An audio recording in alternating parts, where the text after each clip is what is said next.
क्या कारण है कि विवादों का और नरेश मीणा का साथ छूटता नहीं? आप जहां जाते हैं वहीं भूचाल भौकाल मचता ही रहता है, रीजन क्या है? लोग एमएलए एमपी बनने के लिए राजनीति करते हैं और लोग केवल चुनाव जब आता है तब बड़े बड़े स्पीच देते हैं कि हम भ्रष्टाचार के खिलाफ और ये वो, लेकिन घर धरातल पे मैं राजनीति में बदलाव के लिए राजनीति करना चाहता हूँ। मैं बीजेपी को नहीं चाहता और मुझे इस बात का दुख है कि मेरी वजह से 2 बार बीजेपी चुनाव जीती है।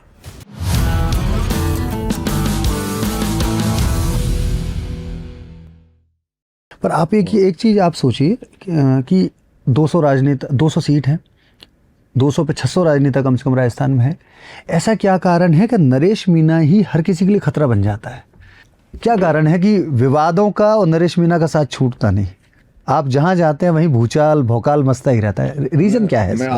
मतलब कहीं ऐसा तो नहीं कि आपकी अप्रोच राजनीति को पुश करने की जो अप्रोच है वो थोड़ी अलग है, या आप लोगों को नहीं समझ पाते, या लोग आपको नहीं समझ पाते, या आप खतरा है लोगों की राजनीति के लिए? देखो मैं जिनको पढ़ता हूँ, प्रेरणा कहाँ से आती? मेरा ख्वाब रहता है हाँ कि राजस्थान में भी यूपी, बिहार, पश्चिम बंगाल की तरह राजनीति हो।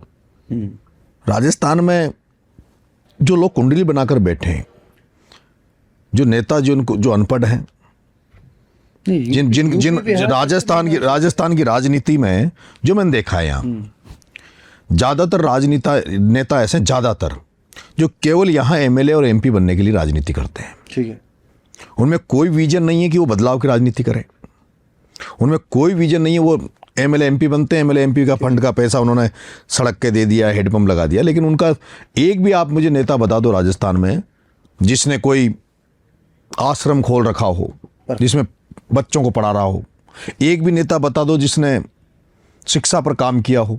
एक भी नेता बता दो जिसने पर्यावरण पर काम किया हो। एक भी एमएलए एमपी ऐसा बता दो जिसने नशा के खिलाफ मुहिम छेड़ रखी हो। ठीक है। एक भी मतलब भ्रष्टाचार के खिलाफ मुहिम छेड़ रखी हो। जनता से जुड़ी जो समस्या, लोग एमएलए एमपी बनने के लिए राजनीति करते हैं और लोग केवल चुनाव जब आता है तब बड़े बड़े स्पीच देते हैं कि हम भ्रष्टाचार के खिलाफ और ये वो, लेकिन धरातल पे मैं राजनीति में बदलाव के लिए राजनीति करना। लेकिन आपने अभी नाम लिया यूपी, बिहार और पश्चिम बंगाल। आपको लगता है कि बिहार की और पश्चिम बंगाल की और यूपी की राजनीति अलग है? बिल्कुल अलग है। वहाँ तीसरे मोर्चे आए। मायावती मुख्यमंत्री बन गई 4 बार। अखिलेश यादव मुख्यमंत्री बने, मुलायम सिंह जी यादव मुख्यमंत्री बने, कल्याण सिंह जी, मतलब वहाँ जो है। तो आप ये चाहते हैं कि राजस्थान में एक तीसरा मोर्चा बनना चाहिए? अगर तीसरा मोर्चा, कोई भी तीसरा विकल्प आता है तो ये जो कांग्रेस बीजेपी का जो मोनोपोली चल रही है एक तरह से, जो कि जिसको ये टिकट दे दे वही जीतता है, क्योंकि एक को हराते हैं दूसरे को जिताते हैं। ठीक है। लेकिन अगर कोई तीसरा विकल्प हो जाए तो फिर इनकी भी मजबूरी हो जाएगी, इनको भी अच्छे लोगों को टिकट देने पड़े भाई। आपको लगता है आने वाले 2-3 साल में ऐसा हो पाएगा? कि हो जाए होने में तो, लेकिन मैंने प्रयास किए लेकिन मेरे को सफलता नहीं मिली। मैंने अभी विधान देवली उनियारा में भी लोगों को बोला, सारे जो इस तरह की जो सोच रखते हैं उनको इकट्ठा करने का प्रयास किया था। कौन कौन? अभी भी मैं लगा हुआ हूँ। अच्छा। अभी भी मैं लगा हुआ। आपने मेरे मूवमेंट में देखा हुआ, राजेंद्र गुडा है, वो इंडिपेंडेंट है। मनोज न्यांगली जी जो बसपा से आते थे वो इंडिपेंडेंट है। ठीक है। बेनीवाल जी आए तो वो भी थर्ड मोर्चे की वो करते हैं। ठीक है।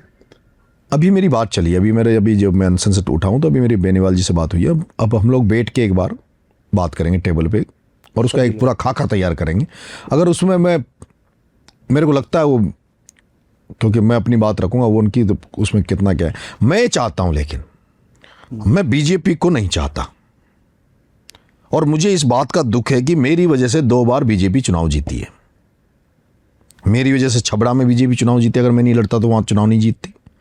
मैं देवली उनियारा चुनाव नहीं लड़ता तो वहां बीजेपी नहीं जीतती। लेकिन मेरे पास दूसरा चारा नहीं था। मुझे भी जब 25 साल राजनीति में हो गई, 44-45 साल मेरी उम्र हो गई, मेरी मजबूरी थी मेरे को अपने आप को स्टेबलाइज करने के लिए, अपने आप को वहाँ करने, क्योंकि मैं कांग्रेस में था, कांग्रेस से टिकट मांगा, दिया नहीं। अब 2 बार लड़ लिए, दोनों बार अपनी ताकत दिखाई, लोगों ने प्यार दिया। अब तीसरा मोर्चा बने तो मैं इस कंडीशन में चाहता हूँ कि उसका बेनिफिट बीजेपी को नहीं मिलना चाहिए। अच्छा। अगर हम इस दुर्भावना से तीसरा मोर्चा बनाएं, इस भावना से अगर मोर्चा बनाएं कि हम कुछ करें कि नहीं करें लेकिन उसका बेनिफिट बीजेपी को मिल जाए, तो उस भावना से नहीं बनाएंगे तो उसका पूरा ब्लूप्रिंट होना चाहिए और फिर वो कामयाब होना चाहिए।